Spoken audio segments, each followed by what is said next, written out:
solar langka di beberapa daerah di Sumatera, dan beberapa kali Pertalite serta Pertamina Dex hilang di peredaran di banyak SPBU. Ini mismanagement atau ada hal yang lebih besar dari hal itu, yaitu benar telah terjadi perang energi seperti yang kita bicarakan beberapa bulan yang lalu. Setelah perang biologi, maka dilanjut dengan perang cuaca dan dilanjut dengan perang energi. Oke, kita dianggap konspirasi ya, dianggap globalis itu tidak ada, dianggap operasi intelijen Tiongkok itu tidak ada karena konspirasi teori, dianggap CIA itu dongeng operasi-operasinya, dianggap peraturan yang menguntungkan oligarki itu kebetulan, bukan pesanan yang dibayar kepada para pembuat peraturan di Senayan dan pejabat di tingkat menteri. Itu tidak ada ya. Bernegara kalau terlalu polos, tidak pernah ikut Sespim, Sesko, Lemhanas dan lain sebagainya, ditambah orang di sekelilingnya punya ilmu masa lalu, ya berat menjalankan masa depan bangsa dan negara kalau begitu. Keterlepasan dari masa lalu dengan masa kini itu bukan karena corona dengan efek lockdown dan vaksinnya saja. Perilaku berubah cepat terutama generasi milenial dan Gen Z karena digital teknologi membuat banyak hal berubah. Ini terjadi jauh sebelum tahun 2019,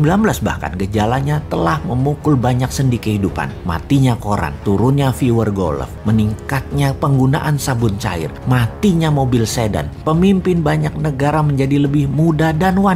Itu semua serba baru. Terlihat saat ini Indonesia masih belum ngeh juga pemimpinnya dan rakyatnya, baik incumbent maupun oposisi. Tidak ngeh. Sedikit sekali yang memahami hal ini, dan kebanyakan yang memahami yang sadar adalah mereka bukan makhluk politik, bahkan apolitik, anti politik. Kembali ke bidang ekonomi di mana kita tidak berpolitik, kita bisnis as usual aja. Toh salah satu sendi bernegara sejajar dengan politik namanya ekonomi. Dalam 20 tahun ini memang otak banyak orang terlalu politik. Dikedepankannya hanya jabatan, jabatan dan jabatan, bukan kebijakan dan kemanfaatan jabatan untuk rakyat yang semuanya dilindungi dengan pasukan propaganda dan media buzzer. Ekonomi yang mau kita diskusikan adalah kita sudah masuk perang energi, dan dalam perang ada yang namanya economic at war, sebuah mood perang berdasar pemahaman ekonomi. Perang Amerika Tiongkok naik ke level yang lebih tinggi, naik ke level berikutnya. Diawali di tahun 2017 dengan trade war, kemudian saling serang dengan financial war, kemudian masuk ke biological war, dan yang terbaru perang cuaca atau climate war. Biological war belum selesai seperti analisa awal, sama seperti perang dunia pertama sekitar 4 tahunan, perang dunia kedua juga sekitar 4 tahunan puncaknya.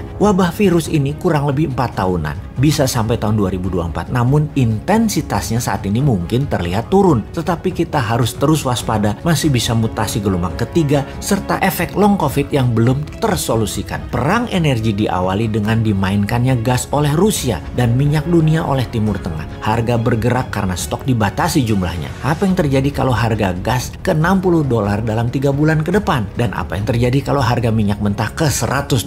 Efek pertama adalah harga komoditas seperti nikel dan lain sejenisnya akan turun karena naiknya biaya produksi. Saat ini Tiongkok energinya terbatas. 90% energi dalam negeri di Tiongkok adalah impor. Efek Indonesia makin parah karena 85% impor bahan baku produksinya dari kakak tertua, dari Tiongkok saat ini. Saat ini negara yang tidak punya sumber alam energi ketar-ketir seperti Tiongkok karena memang ditarget. Sahabat yang tidak percaya informasi ini, anggap kesimpulan kali ini hanya konspirasi teori. Begini kesimpulannya, karena Indonesia mati hidupnya adalah dengan Tiongkok, bahkan kayak provinsi dengan mata uangnya yuan dalam dagangnya, sementara mana mau Timur Tengah dibayar pakai yuan, dolar Indonesia terbatas stoknya, hutang IMF dolar belum turun juga, Indonesia miring ke Tiongkok jelas-jelas membuat bernegara anti Barat, sementara Barat adalah penguasa energi. Maka sangat bisa terjadi kelangkaan sumber energi minyak dan gas akan terjadi di Indonesia karena kesalahan kebijakan luar negeri dan kebijakan tidak membela rakyat mulai terasa pengaruhnya, yaitu rakyat di piramida tengah dan bawah sangat lapar. Mau solusi? Sini sama New Mind.